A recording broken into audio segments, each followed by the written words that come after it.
right, so we took out this old valve on this tub. It just had the downspout. We're gonna build it into a shower. Just a quick pointer. These things were really corroded, these old galvanized pipes. They can be really tough to get apart. Take some WD-40 or something like that the night before. Mainly, you don't want to just come in and start wrenching on these to get them off. This is new, obviously, but the fittings that were on there before were really corroded, similar to what this looks like. If you just start wrenching on them, you can actually break off your thread and then you're screwed. Now you're going even further down under the house to make this work. So spray some WD-40 on it, let it sit overnight. I like to let it sit 24 hours. You don't have to, but if you have time, just, if you don't have time in the day to spray some on there, you can give it a little wrench after you let it soak in. If that doesn't work, take your torch out, and you're going to want to torch and heat up as much as you can, pretty much almost till it's red hot, glowing if you have to, and then that will let you take that off. But try WD-40 on this one. I just had the WD-40, let it sit overnight, took my pipe wrench in this morning, and they unscrewed right out of the bad fitting part. So now, whenever you're doing copper, I'm going to be putting in a new valve, a new spout, and a new shower head. You can't just go and connect a copper fitting to galvanized. It'll actually corrode really fast. So you want to have a dielectric fitting or brass. Make sure you get brass. Don't just go and try to get a copper fitting that would go to your male part here and then just try to sweat that pipe on there. It's gonna corrode. So you can either use brass or you can get a dielectric fitting that's meant specifically for it, but brass works just as well. Basically what it does is, so when you have your copper connecting to the galvanized, it's a buffer, and it makes it to where electrolysis won't corrode this fitting. Basically, there's a small amount of electricity, just like with a battery, when you connect two different kinds of metals together, copper and other types of zincs and things, it actually produces a little bit of a charge, and that little bit of a charge corrodes your fitting really fast. So if I were just to get a copper fitting, be a lot easier, just screw it on there and solder my new copper pipe on, and just go for it. In a few years, this thing's going to be leaking back in their wall and cause all sorts of issues. So brass, this is the easiest way to do it for me.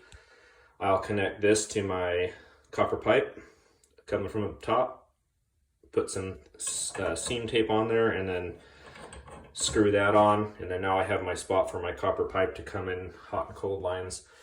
Once again, use brass or a dielectric fitting, or you're going to be hurting down the road.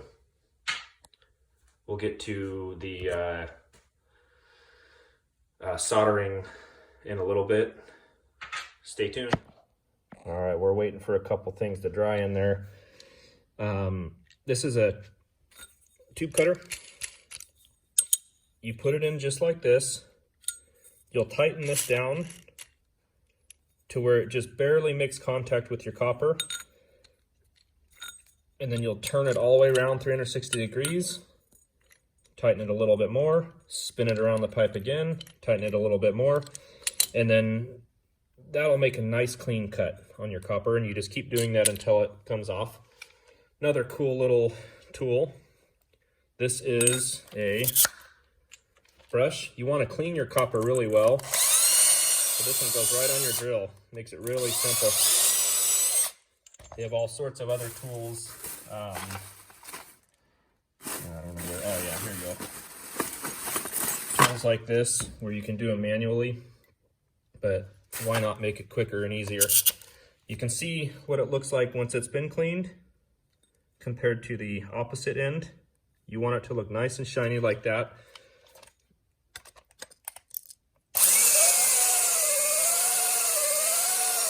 Look at that.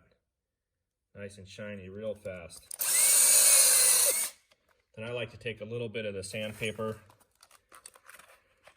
sand cloth, and just do it one last little time. Don't touch it with your fingers. If you're going to touch, if you're going to feel like you're going to touch this, wear gloves. You don't want to get oil on there. That will cause the flux and solder to not bite into it real well. You're going to take your flux, water soluble, put it around your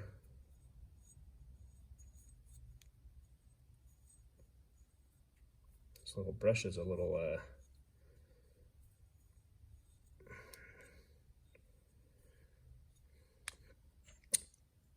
then you're going to put it in and just give it a little, I like to give it a little bit of a turn until it's seated all the way down in there. Now we're going to, I'll wipe a little bit of that off.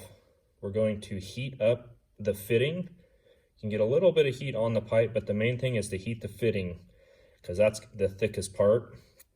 And then as you're heating, you're going to take your solder and you're just going to tap it after you have it, the torch on it for 10, 15 seconds.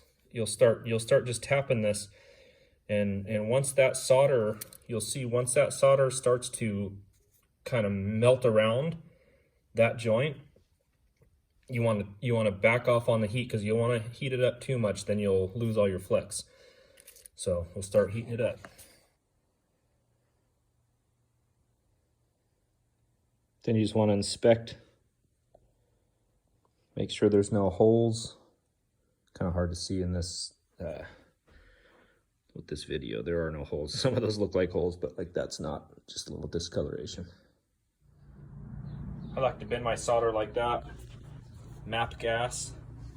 I like the adjustable torch. Got the flux on. You put the flux on the pipe and then put the cap on. You'll heat it up. Then I like to just take the very top, I heat it from the bottom, and then I'll keep tapping the solder, the tip of the solder right to the very top of this until I see it start to melt. And then you'll see it'll just run a bead all the way around. Then you'll want to wipe it off. I like to take a little more flux on the brush and I'll wipe it off. It'll dry real fast and you'll be able to inspect to make sure that the solder is all the way around. There's no holes. If there is more holes, put a little more heat, put a little more solder on the hole. And if there aren't any holes, take a sponge and dry it off, or cool it off with your sponge, and then you'll be able to inspect it further.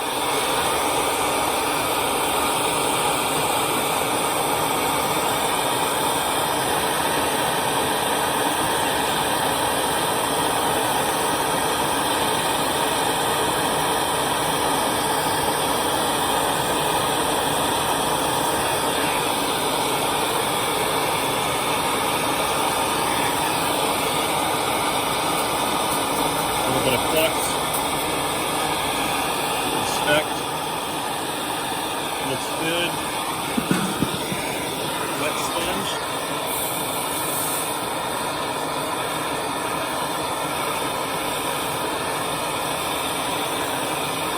and we'll inspect it one last time, make sure there's no holes, no little air bubbles, and we look good. All right, there we go. Galvanized to copper. Got the brass fitting in between. Ready to start prepping for some tile.